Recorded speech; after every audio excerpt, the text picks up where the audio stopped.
दोस्तों, हम इंडियंस पैसे बचाने में तो बहुत माहिर होते हैं, लेकिन जहां बात आती है पैसे से पैसा कमाने की, वहां हम आज भी ट्रेडिशनल इलिक्विड एसेट क्लास जैसे कि एफडी, रियल एस्टेट, गोल्ड में फंसे हुए हैं। इलिक्विड एसेट क्लास का मतलब है ऐसे एसेट क्लास जहां पे buying and selling easily available ना हो और जो इजीली कैश में कन्वर्ट ना हो सके। तो क्या कोई ऐसा एसेट क्लास है जिसने हमेशा से इन सबसे कहीं ज्यादा रिटर्न दिए और आगे भी हमेशा देगा और जिसमें इलिक्विडिटी का कोई भी इश्यू नहीं है? बिल्कुल है। उस एसेट क्लास का नाम है शेयर मार्केट या स्टॉक मार्केट। तो मेरा नाम है अली जावेद। मैं आज आपको बताऊंगा शेयर मार्केट क्या होता है, कैसे काम करता है और आप इससे कैसे करोड़ों यहां तक कि अरबों रुपए भी कमा सकते हैं। तो इस वीडियो को कंप्लीट देखिएगा और यकीन मानिए ये वीडियो आपकी जिंदगी बदल सकता है। तो चलिए फिर वीडियो शुरू करते हैं। तो कंपनीज को बिजनेस अपना एक्सपैंड करने के लिए चाहिए होता है ढेर सारा पैसा। तो पैसा कहां से आएगा? एक ऑप्शन तो हो सकता है कंपनी बैंक से जाके ले ले लोन, लेकिन जैसा कि हम सब जानते हैं बैंक से लोन लेना हमेशा सुटेबल नहीं होता और इनिशियल स्टेज कंपनीज के साथ तो बिल्कुल भी नहीं, क्योंकि बैंक से लोन लेने के बाद मोटे इंटरेस्ट समेत उससे कहीं ज्यादा पैसा लौटाना भी पड़ता है। तो क्या कोई ऐसा ऑप्शन हो सकता है कि कंपनी पैसा भी रेस कर ले और बदले में 1 रुपए भी जबरदस्ती पे ना करना पड़े? बिल्कुल हो सकता है। उस ऑप्शन का नाम है इनिशियल पब्लिक ऑफरिंग या आईपीओ। अब आईपीओ क्या होता है? आईपीओ जैसे कि आप नाम से समझ सकते हैं, इनिशियल पब्लिक ऑफरिंग यानी कि पब्लिक से पहली बार पैसा रेस करना। पब्लिक यानी कि जनरल पब्लिक जैसे कि आप और मैं। अब लेकिन सवाल ये आता है कि पब्लिक कंपनी में पैसा इन्वेस्ट क्यों करेगी? तो उसका एक जवाब है शेयर्स। अब शेयर्स क्या होते हैं? चलिए इसको एक बहुत ही इजी एग्जाम्पल से समझते हैं। 3 भाई होते हैं, अमर, अकबर, एंथोनी। वो 100 रुपए का एक पिज्जा ऑर्डर करते हैं और उनकी ये शर्त होती है कि जितने रुपए वो लगाएंगे सेम उसी प्रपोर्शन में उनको पिज्जा भी मिले। तो अमर लगाता है 20 रुपए, अकबर लगाता है 30 रुपए और एंथोनी लगाता है 50 रुपए। टोटल हो गए 100 रुपए। अब पिज्जा जब आ जाता है, ये लोग पिज्जा के 10 छोटे छोटे टुकड़े कर लेते हैं। तो अमर को मिल जाते हैं 2 टुकड़े, अकबर को मिल जाते हैं 3 टुकड़े और एंथोनी को मिल जाते हैं 5 टुकड़े। यही टुकड़े कंपनी के केस में कहलाते हैं शेयर्स, क्योंकि कंपनी में लाखों लोग अपने करोड़ों रुपए लगाना चाहते हैं, इसलिए कंपनी अपने आप को छोटे छोटे टुकड़ों में डिवाइड कर लेती है। जैसे कि सपोज कीजिए किसी कंपनी ने 100 करोड़ के शेयर्स इश्यू किए और आपने 1 करोड़ शेयर्स परचेस कर लिए, तो आपकी ओनरशिप यहां पे हो गई 1%। और अगर आपने 50 करोड़ से ज्यादा शेयर्स परचेस कर लिए तो यहां पे आपकी ओनरशिप 50% से ज्यादा हो जाएगी उस कंपनी में और आपका उस कंपनी में बन जाएगा कंट्रोलिंग इंटरेस्ट। तो इस तरह से शेयर्स काम करते हैं। तो अब चलिए वापस आईपीओ में चलते हैं। तो आईपीओ को कहा जाता है प्राइमरी मार्केट। तो सपोज कीजिए आपने किसी कंपनी की आईपीओ में 10,000 रुपए के शेयर्स परचेस किए और 1 साल बाद उस कंपनी की वैल्यू 10 गुना बड़ी हो जाती है। तो क्योंकि आप भी उस कंपनी के ओनर हैं तो आपके 10,000 यहां पे बन जाते हैं 1 लाख रुपए। लेकिन सवाल ये आता है 1 लाख रुपए आपको देगा कौन? क्योंकि कंपनी वो पैसा अपने बिजनेस को एक्सपैंड करने में लगा चुकी है, तो वो तो आपको पैसा नहीं दे सकती। फिर कौन देगा? तो यहाँ पे एंट्री होती है स्टॉक एक्सचेंज की। स्टॉक एक्सचेंज एक ऐसी जगह है जहां पे शेयर्स या स्टॉक्स के बायर्स और सेलर्स मीट करते हैं और आप स्टॉक एक्सचेंज में जाके अपने शेयर्स किसी और को सेल कर सकते हैं। तो इंडिया में 2 पॉपुलर स्टॉक एक्सचेंज है, एक है नेशनल स्टॉक एक्सचेंज, दूसरा है Bombay stock exchange. Bombay stock exchange तो है बॉम्बे में।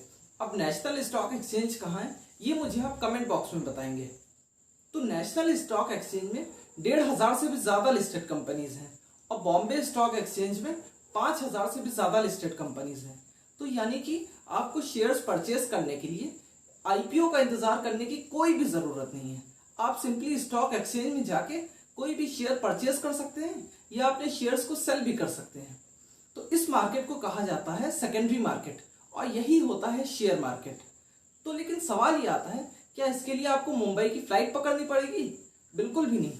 तो क्या उसकी वेबसाइट में जाके परचेस कर सकते हैं? आप वो भी नहीं कर सकते। आप स्टॉक एक्सचेंज की वेबसाइट में जाके डायरेक्टली शेयर्स परचेस नहीं कर सकते। उसके लिए आपको ट्रेडिंग कम डीमैट अकाउंट खुलवाना पड़ेगा। तो इंडिया का नंबर 1 ब्रोकर ज़ीरोधा, जो कि मैं भी पर्सनली यूज करता हूं, उसका लिंक मैंने नीचे डिस्क्रिप्शन में दे रखा है। आप उसके थ्रू अपना ट्रेडिंग कम डीमैट अकाउंट खुलवा सकते हैं और अपने शेयर मार्केट की लाखों करोड़ों की जर्नी स्टार्ट कर सकते हैं। तो अब चलिए बात करते हैं आप किन किन तरीकों से मार्केट से पैसा कमा सकते हैं। तो मार्केट से पैसा कमाने के मेनली दो तरीके हैं, एक है डिविडेंड, दूसरा है कैपिटल एप्रिसिएशन।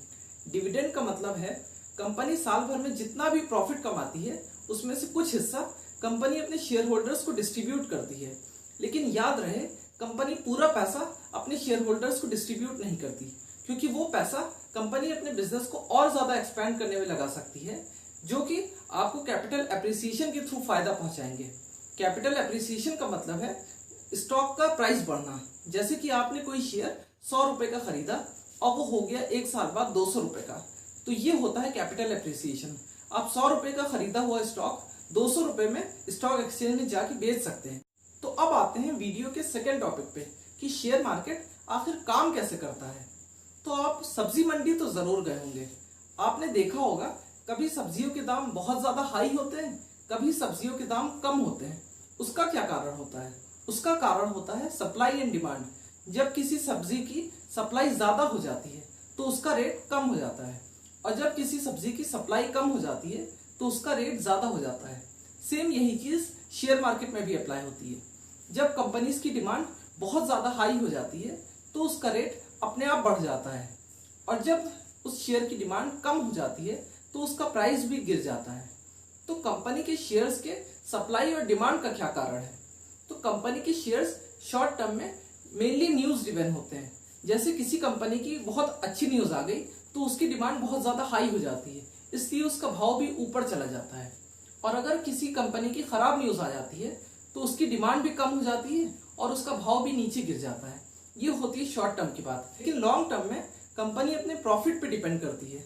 अगर कंपनी का प्रॉफिट ऊपर जा रहा है तो अल्टीमेटली उसका शेयर प्राइस भी ऊपर जाएगा, और अगर कंपनी की प्रॉफिट कम हो रहा है तो उसका शेयर प्राइस भी कम होगा। तो आप ये मान सकते हैं कंपनी का शेयर प्राइस शॉर्ट टर्म में इमोशनली ड्रिवन होता है और लॉन्ग टर्म में वैल्यू ड्रिवन होता है। तो अब आते हैं आपके फेवरेट टॉपिक पे कि आप कैसे मार्केट से करोड़ों अरबों खरबों रुपए कमा सकते हैं। तो मार्केट में आप या तो शॉर्ट टर्म के लिए इन्वेस्ट करते हैं या तो लॉन्ग टर्म के लिए। लॉन्ग टर्म यानी कि एक साल से ज्यादा लंबे पीरियड के लिए, और शॉर्ट टर्म यानी कि एक साल से कम पीरियड के लिए। अगर आपने सेम दिन खरीद के सेम दिन बेच दिया तो उसे कहते हैं हम इंट्राडे। लेकिन अगर आपको बनाना है मोटा पैसा तो आपको सिर्फ लॉन्ग टर्म वाला रास्ता चूज करना पड़ेगा। और आपको मोटा पैसा बनाने के लिए सिर्फ दो चीजों की जरूरत है, एक है पेशेंस और दूसरा है अच्छी कंपनीज को चूज करना। तो मैं आपको दो एग्जाम्पल दूंगा, और ऐसे इंडिया में सैकड़ों एग्जाम्पल हैं जिसने वेल्थ क्रिएशन बहुत ही नेक्स्ट लेवल तक करके दिखाई है। तो मैं जो एग्जाम्पल दूंगा उसका नाम है इन्फोसिस और विप्रो। तो चलिए इन्फोसिस की पहले बात करते हैं। इन्फोसिस के आईपीओ में अगर आपने 1993 में 9,500 रुपए इन्वेस्ट किए होते तो वो आज बन जाते आपके 9.7 करोड़। और अगर आपने विप्रो में 1980 में 1,000 रुपए इन्वेस्ट किया होता तो आज वो बन जाता 71 करोड़। ये तो बात हुई थ्योरी की। क्या किसी ने प्रैक्टिकली इतना पैसा कमाया भी है? बिल्कुल। वॉरेन बफेट, जो कि सन 2008 में दुनिया के सबसे रिचेस्ट इंसान थे और जो आज भी दुनिया के 5वें सबसे रिचेस्ट हैं, उनकी प्रेजेंट में टोटल नेटवर्थ है $80 बिलियन, वो भी $37 बिलियन डोनेट करने के बाद। और इंडिया में राकेश झुंझुनवाला, जिनकी इस वक्त टोटल नेटवर्थ है $2.4 बिलियन, उन्होंने भी शेयर मार्केट से इतना ज्यादा पैसा कमाया। और ऐसे मार्केट में सैकड़ों लोग हैं। तो दोस्तों आज के लिए बस इतना ही। अगर वीडियो पसंद आई तो वीडियो को लाइक कीजिए, शेयर कीजिए और चैनल सब्सक्राइब करके बेल आइकन दबाना बिल्कुल भी ना भूलिएगा, क्योंकि मैं इस तरह की वीडियोस लाता रहूंगा। तब तक के लिए keep learning, keep earning and stay rich.